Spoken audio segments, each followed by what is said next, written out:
Imagine, if you will, a world where magic is not only real but a part of everyday life. In this enchanted realm, a baby boy named Harry Potter is born. His parents, Lily and James Potter, are renowned wizards who love their son dearly. However, their happiness is short-lived, for a dark shadow looms over their family. The malevolent wizard Voldemort seeks to destroy Harry, believing a prophecy that the boy holds the power to defeat him. In a tragic turn of events, Lily and James lose their lives protecting their son. But Harry, against all odds, survives Voldemort's murderous spell. This event marks him as the boy who lived, propelling him to fame in the wizarding world. Unaware of his destiny, Harry is whisked away to live a mundane life with his non-magical relatives, the Dursleys. Thus begins the tale of Harry Potter, the boy who lived. But every story has its dark beginnings, and Harry's was no exception. Tucked away in the mundane suburb of Privet Drive, Harry Potter lived a life of obscurity and neglect. His time was spent in the cramped confines of a cupboard under the stairs, an unwanted guest in the house of his relatives, the Dursleys. The Dursleys were a peculiar bunch, obsessed with maintaining an air of normalcy, yet ironically the most abnormal events seemed to gravitate towards Harry. From his untamable hair that refused to be tamed by any barber or scissors, to the mysterious incidents that saved him from his cousin Dudley's bullying, Harry's life was a tapestry of the unexplainable, woven into the drab fabric of his existence. Despite the hardships, Harry carried on, his spirit unbroken, his heart full of hope. His life, though filled with struggle, was about to take a magical turn. Yet, unbeknownst to Harry, a different world was about to claim him. With every tick of the clock, Harry's life was inching towards an extraordinary change. A change that was heralded by the arrival of a letter, a sheet of parchment that held the key to a world Harry was unaware of. A world where he was more than an unwanted nephew. A world where he was special. This wasn't just any letter, it was Harry's acceptance letter from Hogwarts School of Witchcraft and Wizardry. As the first letter arrived, it was met with hostility from the Dursleys. Uncle Vernon, with his puffed-up chest and a face redder than a tomato, was adamant. Harry, he decided, would have no part in this magical nonsense, so he did what any narrow-minded muggle would do. He intercepted every single letter that tried to reach Harry. But the magical world is not easily deterred. The letters started to pour in a deluge of envelopes and parchments. They came from every nook and cranny, every crack in the wall, even from inside the eggs Aunt Petunia was cracking open for breakfast. It was a spectacle, a testament to the tenacity of the magical world trying to reach out to one of its own. Despite the Dursleys' best efforts, the letters kept coming. They flooded the house, filled every corner, every crevice. The Dursleys, in their desperation, fled, dragging Harry along. They found refuge in a shack on a deserted island, hoping to escape the relentless onslaught of letters. But little did they know the magical world was not done with them yet. Enter Rubeus Hagrid, the keeper of keys and grounds at Hogwarts. This mountain of a man with his wild hair and overgrown beard arrived with a storm and a birthday cake. With a hearty "Harry, you're a wizard," he handed over the elusive letter to its rightful owner. And with a swift departure, Harry was whisked away into the world he was always meant to be a part of. A world of magic, adventure, and a destiny that was waiting to be fulfilled. One step into Diagon Alley and Harry's life would never be the same. This wasn't just a new chapter in Harry's life, it was an entirely different book. Here in the heart of London lay a hidden world of magic, wonder, and mystery.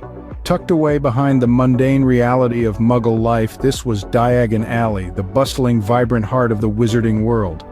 Imagine, if you will, walking down a cobblestone street where shops are stacked haphazardly, one atop the other, each one more enchanting than the last. You'd see owls swooping in and out of Elop's Owl Emporium, broomsticks zooming out of the Quidditch supplies store, and the shimmering silver cauldrons lined up outside Potage's cauldron shop. This was Harry's first glimpse into a world that he was a part of, yet knew nothing about. This was also where Harry met his first magical folk, witches and wizards of all shapes and sizes. They recognized him, the scar on his forehead a symbol of his fame. Yet to Harry, they were the celebrities, the ones who could do magic, the ones who lived in this extraordinary world. But perhaps the most significant part of his journey was his visit to Ollivander's, the wand shop. The wand chooses the wizard, as Mr. Ollivander said. And so it happened. A wand made of holly and phoenix feather, the twin of the wand that gave him his scar, chose Harry. This was more than just a shopping trip for Harry. It was an introduction. a welcome to the world that had been kept from him for so long. It was a validation of his place in this magical universe, proof that he wasn't just Harry Potter, the boy who lived under the stairs, but Harry Potter, the wizard, the boy who lived.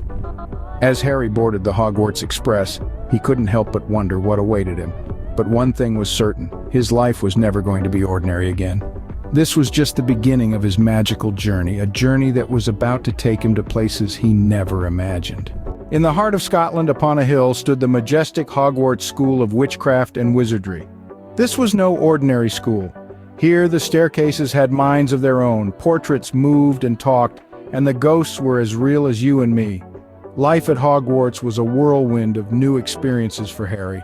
He was no longer the unwanted boy under the stairs, but a true wizard in training.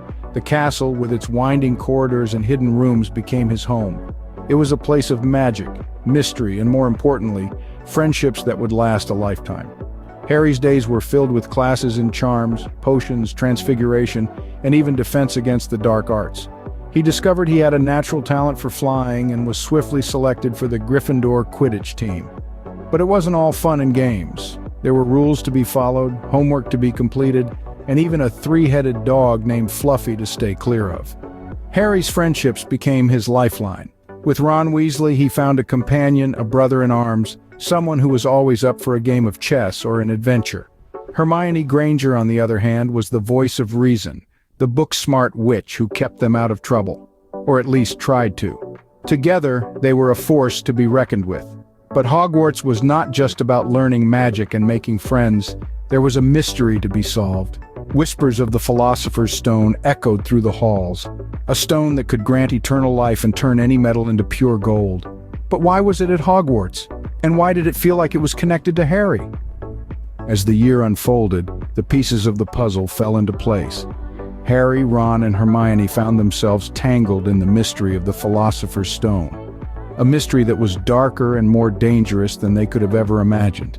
Fate had a curious way of intertwining Harry's life with the Philosopher's Stone. When destiny calls, heroes rise, and rise Harry Potter did. Unraveling the sinister plot, he discovered Voldemort's devious plan lurking behind the innocent face of Professor Quirrell. It was a chilling revelation, but one that this young wizard was prepared to face. The Philosopher's Stone, a beacon of immortality, was the prize.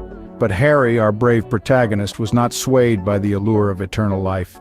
His mission was clear: to protect the stone, to protect his friends, and to protect Hogwarts. A face-off ensued, a battle of wits and wills between a seasoned dark sorcerer and an 11-year-old boy. Yet it was not only Harry's courage that shone brightly that day. It was also the power of friendship that shielded him, the unwavering loyalty of his comrades, Ron and Hermione. In the end, Harry Potter was more than just the boy who lived. He was a boy who dared to face the dark, armed with courage and the power of friendship.